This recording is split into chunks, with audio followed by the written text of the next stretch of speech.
Sejahtera Malaysia, berita yang menggemparkan buat seluruh rakyat Malaysia. Isu yang tular baru-baru ini di mana Akta Anti Lompat Parti yang diluluskan di Parlimen menjadi sia-sia. Selepas wakil rakyat yang berpaling tada tidak hilang kerusi, kata Ketua Pemuda UMNO, Dr. Muhammad Akmal Saleh.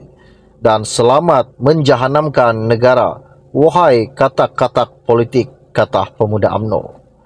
Mengulas keputusan Speaker Dewan Rakyat Johari Abdul yang tidak mengosongkan kerusi bekas ahli Parlimen Bersatu yang menyokong kerajaan, secara sinis dia mengucapkan selamat menjahanamkan negara kepada katak-katak politik.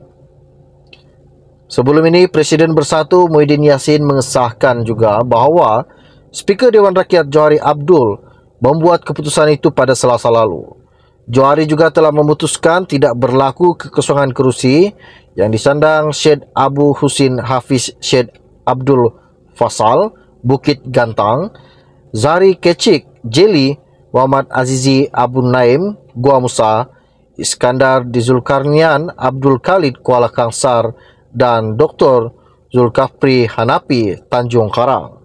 Menerusi surat pemberitahuan, Johari memaklumkan tiada kekosongan kerusi berdasarkan perkara 49A Perlembagaan Persekutuan yang dibuat untuk memastikan kestabilan politik.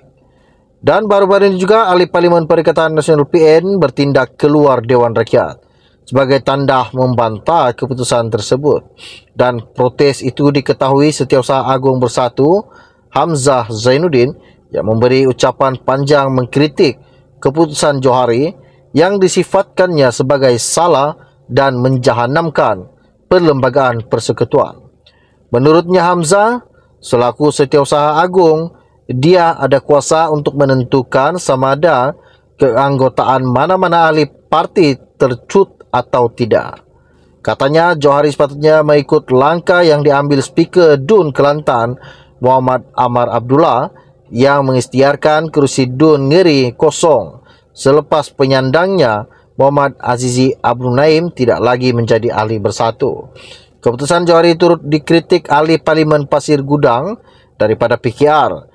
Hasam Karim menyatakan Speaker memutuskan berdasarkan kepentingan politik kepartian yang gagal menghormati asas kedaulatan undang-undang dan keluhuran perlembagaan.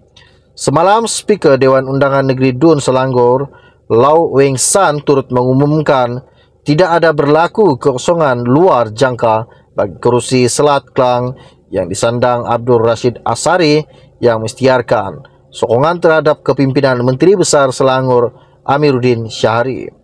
Pindahan perkara 49A Perlembagaan Persekutuan dikenali Akta Anti Lompat Parti berkuat kuasa pada Oktober 2022. Baru-baru ini juga Setiausaha Agung DAP Anthony Lok percaya peraturan anti lompat parti tidak terjejas susulan keputusan Speaker baru-baru ini terhadap 6 bekas ahli Parlimen Bersatu.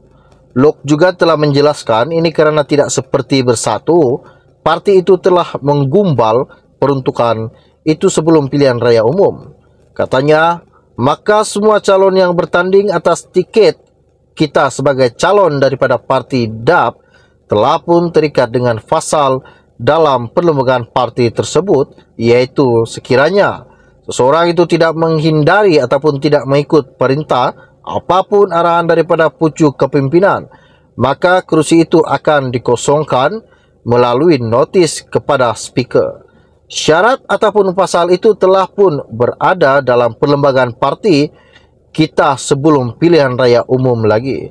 Dalam kes Bersatu, apa yang saya difahamkan oleh pandangan-pandangan daripada beberapa peguam dan juga termasuk daripada Biro Guaman kita dalam kes Bersatu, mereka adalah sedikit berlainan disebabkan pindahan perlembagaan itu berlaku selepas pilihan raya umum.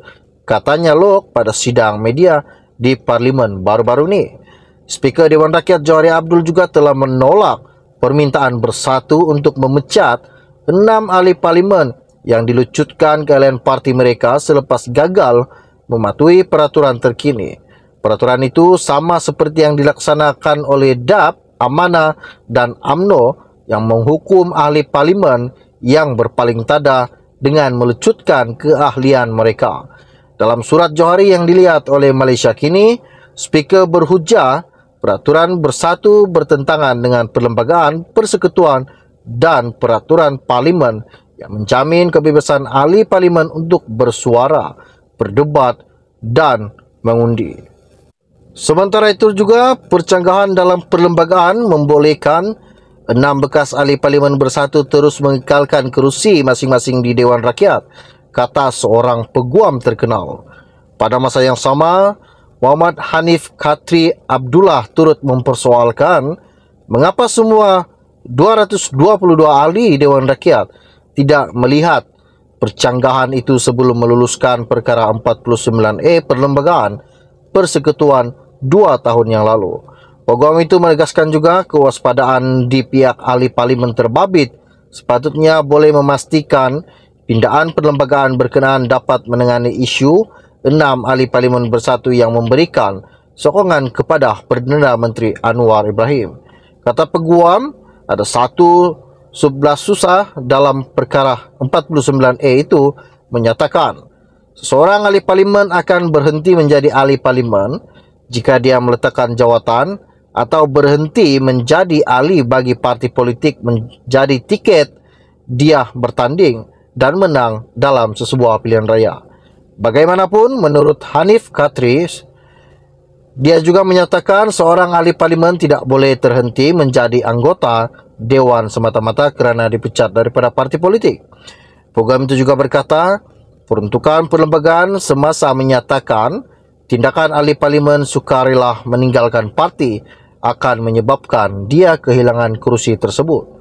Bagaimanapun, kerusi ahli parlimen terbabit tetap kekal jika tindakan tersebut menyebabkan keahliannya dipecat. Bersatu semalam menghantar pemakluman bertulis kepada Yang di-Pertua Dewan Rakyat Johari Abdul bahawa 6 ahli parlimen yang menyatakan sokongan kepada Anwar tidak lagi menjadi ahli terbabit. Seperti mana yang telah saya sampaikan kepada anda sebentar tadi, ada 6 MP yang telah melanggar peraturan-peraturan parti. Bagaimanapun, Johari juga telah membuat ketetapan kepada semua 6 ahli parlimen berkenaan kekal dengan kedudukan sedia ada kerana pindaan perlembagaan dilakukan bersatu baru-baru ini bercanggah dengan Perlembagaan Persekutuan. Itu yang dikatakan oleh Johari Abdul. Sekian info ringkas dari saya untuk anda. Kita akan berjumpa lagi. Salam jumpa dan salam kenal semua. Bye-bye.